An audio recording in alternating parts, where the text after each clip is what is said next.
Rishikesh Advanced Pain Clinic, Noppimayam Surgery Duram. For appointments 9155515563. అంకిత రాజ్ పెళ్లి అనేది ఒక న్యూస్ ఎంత అయిందో, ఇప్పుడు వాళ్ళిద్దరూ సెపరేట్ అవ్వడం కూడా ఒక పెద్ద డిస్కషన్ అయితే దీని మీద నడుస్తుంది. హుహు. అయితే అంకిత రాజ్ ఎందుకు విడిపోయారనే దాని మీద ఎవరికీ కూడా ఒక క్లారిటీ రావట్లేదు.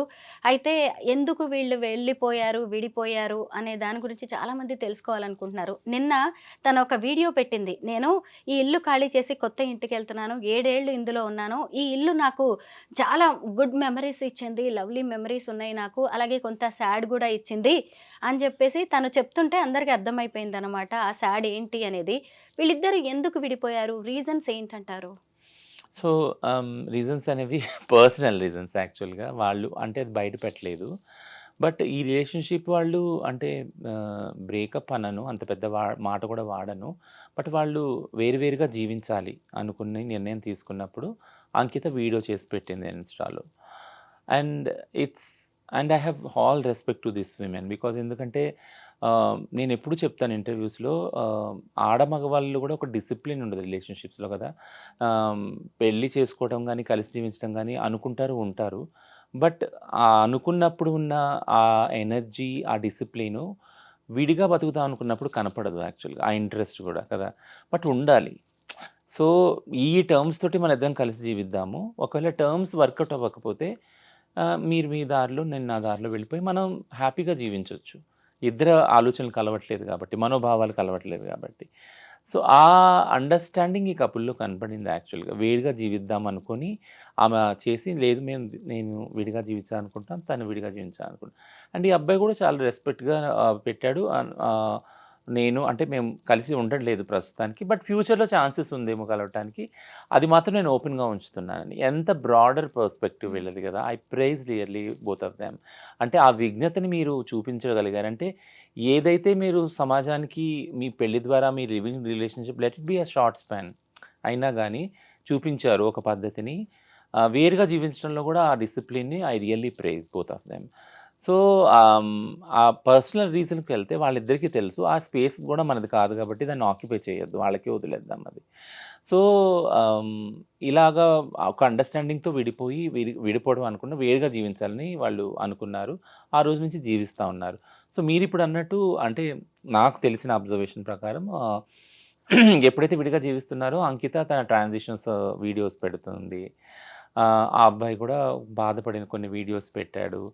ఈ అమ్మాయి మళ్ళీ ఇల్లు ఖాళీ చేసిన వీడియోస్ ఇవన్నీ పెట్టింది. సో, ఇదంతా ఏంటి అనంటే ఏ రిలేషన్‌షిప్‌లో అన్నా వాళ్ళు ఏదైతే వాళ్ళ పాస్ట్ ఇవున్నాయి, మెమరీస్ ఉన్నాయి, స్వీట్ మెమరీస్. అవన్నీ రీవిజిట్ అవుతారు. అనుకోకుండా కూడా అది ఆ ప్లేస్‌కెళ్ళినా వాళ్ళ తాలూకు సంబంధించిన బట్టలు, ఆ హోటల్స్, ఆ ప్రదేశాలు ఏదైనా గానీ ఆ జ్ఞాపకాన్ని తీసుకొస్తది కాబట్టి ఇట్స్ ఎ కామన్. సో, ఆహ్, కలవటం, కలిసి జీవించడం ఎంత కష్టమో విడిపోవడం కూడా అంతే కష్టం యాక్చువల్‌గా. మనం ఎవరిని డిఫైన్ చేయము.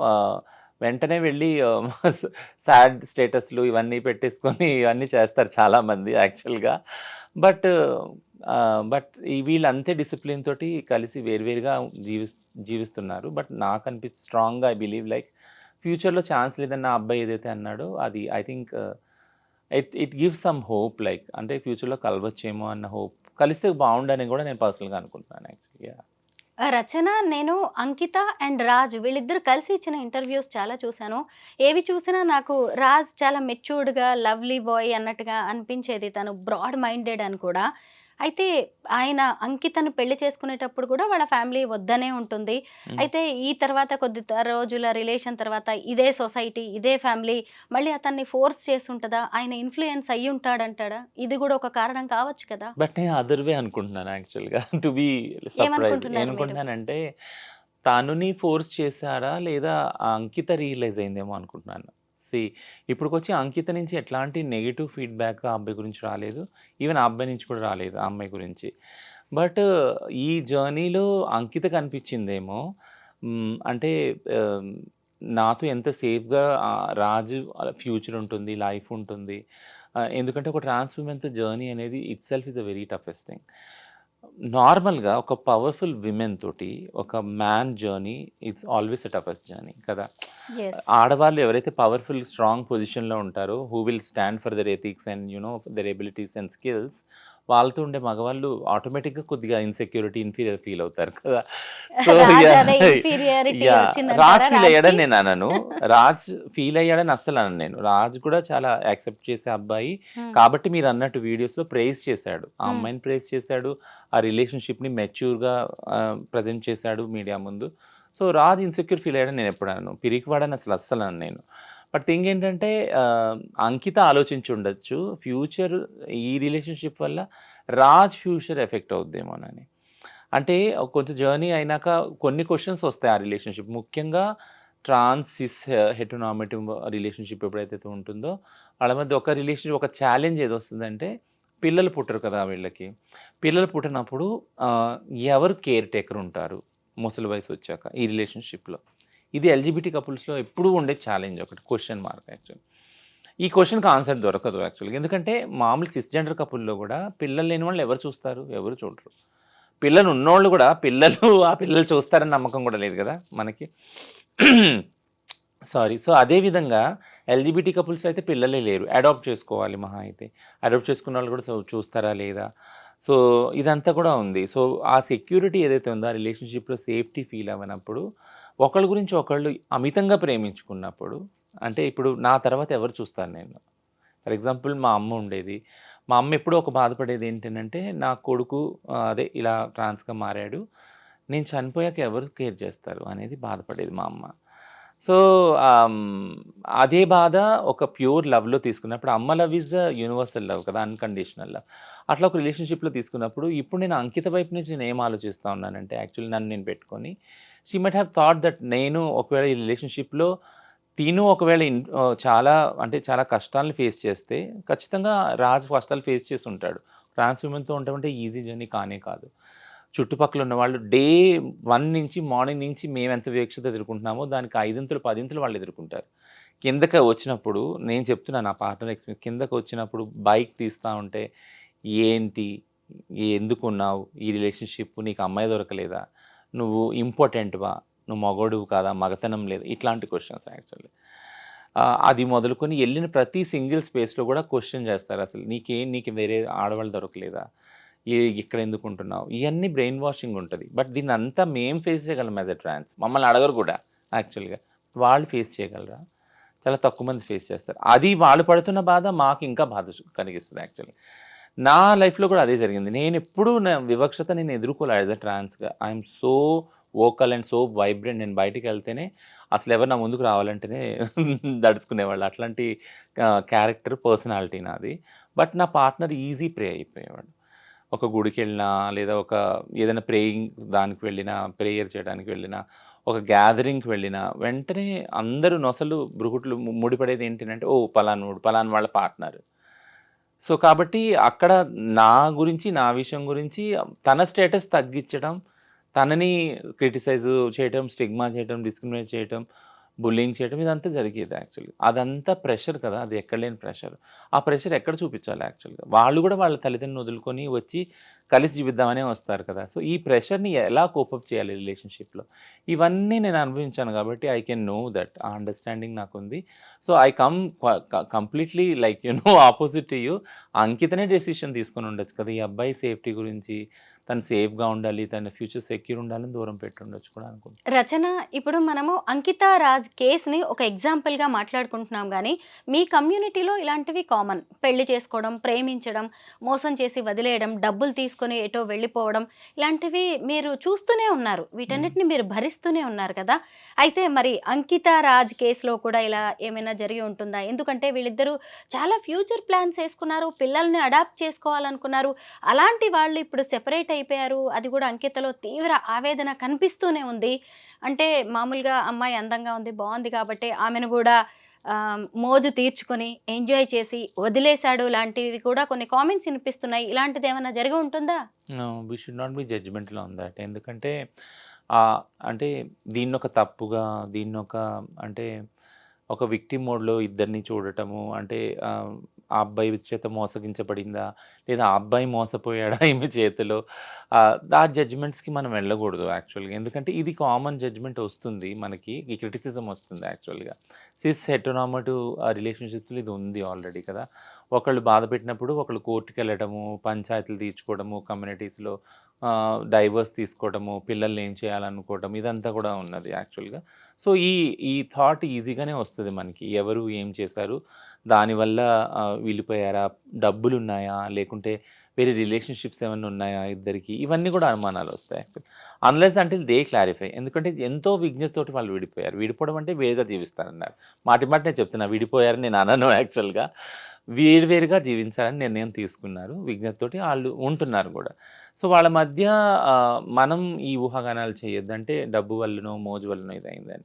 ఎందుకు చేయొద్దు అంటున్నానంటే, నార్మల్‌గానే ప్రతీదీ ఎల్‌జీబీటీక్యూ రిలేషన్‌షిప్స్‌లో ఉన్నది ఎప్పుడైతే పబ్లిక్ ముందుకొస్తుందో, ఆ రిలేషన్‌షిప్ వాళ్ళకి ప్రైవేట్ లైఫ్ లేదు. చాలా తక్కువుంది.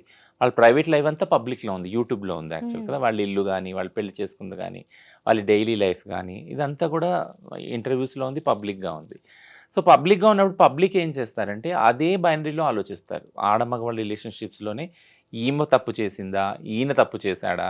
ఈయన తప్పు వల్ల వదిలేసిందా ఈమె? లేదా ఈమె తప్పు చేయటం వల్ల ఎక్కడో ట్రాన్స్ వాళ్ళందరూ చేస్తారు కదా! బయట సెక్స్ చేసుంటుంది. ఇట్లాంటివన్నీ ఆ ఊహాగానాలు. లేదా ఈ అబ్బాయి మోరు తీసుకొని వదిలేసాడా? డబ్బులు వాడేసుకొని వదిలేసాడా? ఇలాంటి ఊహాగానాలు నార్మల్‌గా వస్తాయి యాక్చువల్‌గా. బట్ నేనెప్పుడూ చెప్పేదేంటంటే అన్ని ఇంటర్వ్యూస్‌లో ఎల్‌జీబీటీక్యూ రిలేషన్‌షిప్స్, పార్ట్నర్‌షిప్ ఏదైతే ఉందో కలిసి జీవించడం గాని, పెళ్లి గాని ఇది డిఫరెంట్ రిలేషన్‌షిప్. సిస్ రిలేషన్‌షిప్‌లా కాదు ఇది యాక్చువల్‌గా. ఎందుకంటే సిస్ రిలేషన్‌షిప్స్‌కి దగ్గర రావటానికి ఫర్ ఎగ్జాంపుల్ పెళ్ళనుకుందాం. పెళ్లిలో అసలు ఇద్దరి సమ్మతం ఉందా? లేదు కదా! పెద్దలు నిర్ణయిస్తారు. ఆ అబ్బాయి ఎవరో ఆ అమ్మాయికి తెలీదు. ఆ అమ్మాయి ఎవరో ఆ అబ్బాయికి తెలీదు. అక్కడ పెళ్లి నుంచి వాళ్ళ రిలేషన్‌షిప్ స్టార్ట్ అవుతది. ఒకళ్ళకొకళ్ళు తెలుసుకోవటం. కానీ మా రిలేషన్‌షిప్ అలా కాదు కదా! మేము ఒకళ్ళనొకళ్ళు అబ్జర్వ్ చేసుకుంటాం. ఒక జర్నీ చేస్తాం యాక్చువల్‌గా. అప్పుడు నిర్ణయించుకుంటాం మనం కలిసి జీవించాలా? పెళ్లి చేసుకోవాలా అని. సో, స్టార్టింగ్ పాయింట్ చాలా డిఫరెంట్ ఉంది దాన్ని చూడండి. అప్పుడు ఒక అండర్‌స్టాండింగ్ అవుతుంది. ఇది ఫస్ట్ మెట్టు. సెకండ్ మెట్టు ఏంటనంటే రిస్క్. ఇప్పుడు నేను ఈ అబ్బాయి నాతో ఉంటున్నాడు. ఆహ్, ఈ అబ్బాయితో ఉండటం వల్ల నేను నా ఫ్రీడమ్‌ని కోల్పోతాను యాక్చువల్‌గా. నాకు చాలా బాయ్ ఫ్రెండ్స్ ఉండొచ్చు. లేదా నేను సెక్స్ వర్క్‌లో ఉండొచ్చు ప్రొఫెషన్‌గా కదా! వీటిలన్నిటిని నేను ఫోర్‌గో అవ్వాలి. ఆ సాక్రిఫైస్ నేను చేయాలి. ఎందుకంటే నేను ఒక వైఫ్‌ని అవుతున్నాను ఇప్పుడు ఆ అబ్బాయికి కాబట్టి. అనే అండర్‌స్టాండింగ్‌కి ఈ అమ్మాయి రావాలి. ఆ అబ్బాయి గూడా నాకొక రిలేషన్‌షిప్ ఫ్రెండ్ సర్కిల్ ఉంది. నా ఇంటోళ్ళున్నారు. వాళ్ళ ఖాందాన్ ఉంది. కాస్ట్ ఉంది. క్లాస్ ఉంది. ఇవన్నీ వదులుకొని ఈ ప్రేమ నాకు వాల్యుబుల్ అనేసి ఆ అమ్మాయితో కలిసి జీవించడానికి వస్తాడు ఆ అబ్బాయి కదా! అవన్నీ వదులుకొని వస్తాడు. ఆ అబ్బాయి కూడా ఆలోచించి ఉంటాడు. I have to forgo all this కదా! నేను ఇయన్నీ వదులుకొని ఈ ప్రేమ నాకు ముఖ్యము. ఇది నాకు చాలా ఇంపార్టెంట్ అనేసి వస్తాడు డెసిషన్ తీసుకొని. సో, ఈ డెసిషను ఒక్క నైట్‌లో, ఒక్క స్పాట్‌లో, ఒక్క స్పార్క్‌లో అయింది కాదు కదా! It is an understanding between 2 individuals who are coming from different backgrounds and taking risk. Risk అనేది అందులో ఉంది యాక్చువల్‌గా. ఆ డెసిషన్ తీసుకుంటానికి ఎంతో స్ట్రాంగ్ ఇది ఉండాలి. థ్రెషోల్డ్ ఉండాలి యాక్చువల్‌గా. కదా! ఇద్దరికీ ఉంది అది. ఉండబట్టే వాళ్ళు ప్రైవేట్ లైఫ్‌ని పబ్లిక్ చేయగలిగారు. అంత నిర్భయంగా ఉండగలిగారు రిలేషన్‌షిప్‌లో. అంత నిర్మొహమాటం కూడా బయటకొచ్చి చెప్పారు. So, I never degrade the relationship. I prize the relationship. I really నేను నిజంగా మనస్ఫూర్తిగా అనుకుంటున్నాను. నేను అంటే మనస్ఫూర్తిగా బ్లెస్ కూడా చేస్తున్నాను వాళ్ళని. Their love will be forever like though they are not living together. అది నేను అనుకుంటున్నాను. యాహ్!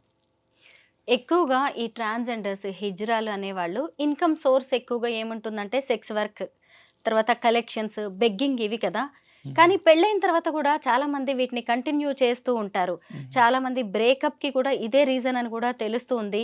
మరి ఎవరికైనా పెళ్ళవుతున్నప్పుడు మీ కమ్యూనిటీలో మీరు కౌన్సెలింగ్ చేస్తారా? పెళ్ళవుతుంది, సొసైటీ, హస్బెండ్ ఇలాంటివి యాక్సెప్ట్ చెయ్యరు.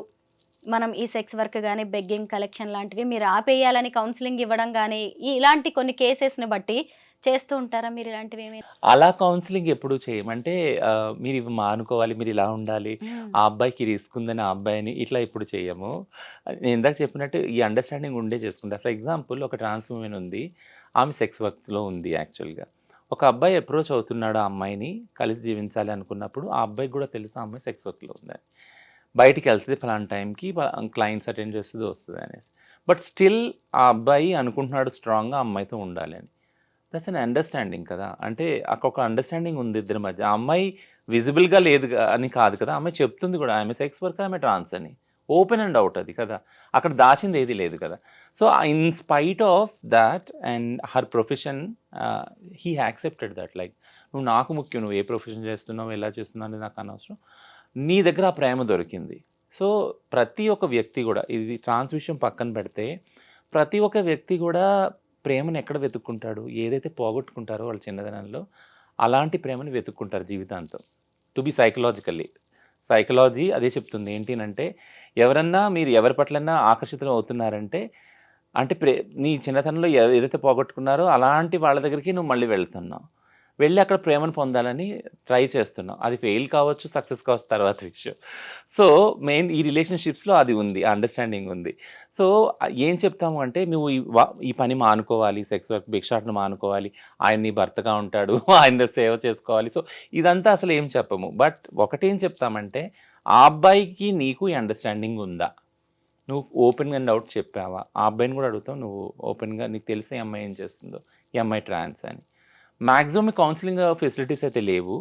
బట్ ఎవరైనా మా దగ్గరికి వచ్చే కేసులు కౌన్సిలింగ్కి ఏమొస్తాయంటే, బ్రేకప్ అయ్యే ఉంటాయి కదా కొన్ని పాసిబిలిటీస్, సూయిసైడల్ థాట్స్ వస్తాయి, చాలా తనావు ఉంటుంది ఆ రిలేషన్షిప్లో. ఆ అబ్బాయి కొడుతున్నాడు సంథింగ్ ఏదో, ఈ అమ్మాయి సంథింగ్ ఏదో అవుతుంది, ఇదన్నీ ఉన్నప్పుడు ఇద్దరు వచ్చినప్పుడు అప్పుడు సపరేట్గా కౌన్సిలింగ్ చేస్తాం, ఇద్దరు కూర్చోబెట్టి ఒకసారి కౌన్సిలింగ్ చేస్తాం అన్నమాట. కౌన్సిలింగ్లో ఏం జరుగుతుంది అని అంటే, మీరు ఎలా స్టార్ట్ చేశారు ఈ జర్నీ, అప్పుడు ఏం ఒప్పందం ఉంది మీ ఇద్దరి మధ్య కలిసి ఉండటానికి, ఇప్పుడు అది ఎందుకు చెడుతుంది, యాక్చువల్గా ఎక్కడ ప్రాబ్లం వస్తుంది ఈ జర్నీలో అనేది ఇద్దరికీ క్లియర్గా అండర్స్టాండ్ అయ్యేలా చెప్తామన్నమాట. But we never go to the stereotyping ethics ఏవైతే ఉన్నాయో, అంటే ఎందుకు అవి చెప్పమే ఎందుకు అని అంటే, we won't believe in that ethics also. ఇప్పుడు సిస్ హెటెరోనార్మేటివ్ సొసైటీలో ఒక ప్రిన్సిపల్, ఒక ఫిలాసఫీ బిలీవ్ చేసేది ఏంటంటే, ఆడవాళ్ళు పెళ్ళైనాక వేరే పురుషుల పట్ల ఇంకో రకంగా చూడకూడదు అనేది. అది మా కమ్యూనిటీకి అసలు వర్తించదు, ఎల్జిబిటీ కమ్యూనిటీకి వర్తించదు. టు బీ ఫ్రాంక్ నేను చెప్పేది ఏంటంటే, వర్తించదు అని అంటున్నాను అంటే, అని ఫాలో ఎందుకు అవ్వరు అని మీరు నన్ను అడగొద్దు. బట్ ఫాలో అవుతారు, అది ఇష్టం ఉన్నవాళ్ళు ఖచ్చితంగా. ఫర్ ఎగ్జాంపుల్ కొంతమంది ఎసెక్షువల్ కూడా ఉన్నారు మా దానిలో కదా, వాళ్ళకి అసలు సెక్సే లేదు, అట్లాంటప్పుడు రిలేషన్షిప్లో కూడా ఉన్నారు అలాంటి వాళ్ళు, partnership relation. So it's very different phenomenon యాక్చువల్గా ఎల్జిబిటీ రిలేషన్షిప్స్ అర్థం చేసుకోవటం. ఇప్పుడు మళ్ళీ నేను ఇష్యూకి వస్తాను. ఏంటంటే, ఒకవేళ మీరు సిస్ హెటెరోనార్మేటివ్ దానిలో పెళ్ళిలో ఒకవేళ ఆడవారికి చెప్తా ఉంటే, అమ్మ నువ్వు ఇప్పటి వరకు అయిపోయింది వేరు, ఇప్పటి నుంచి నీ భర్త నీకు సర్వస్వం, ఇలా ఉండాలి ఇలా ఉండాలని.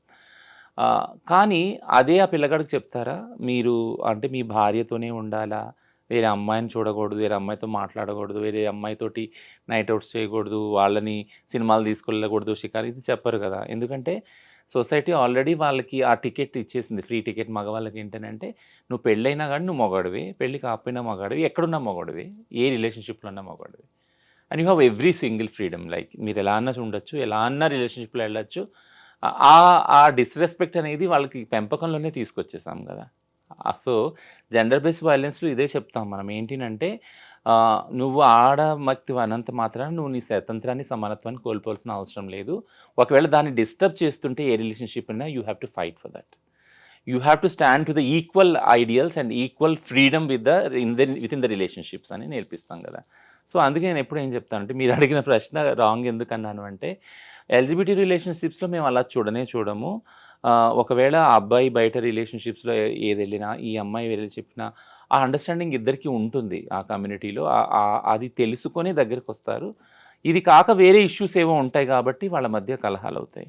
It can be anything.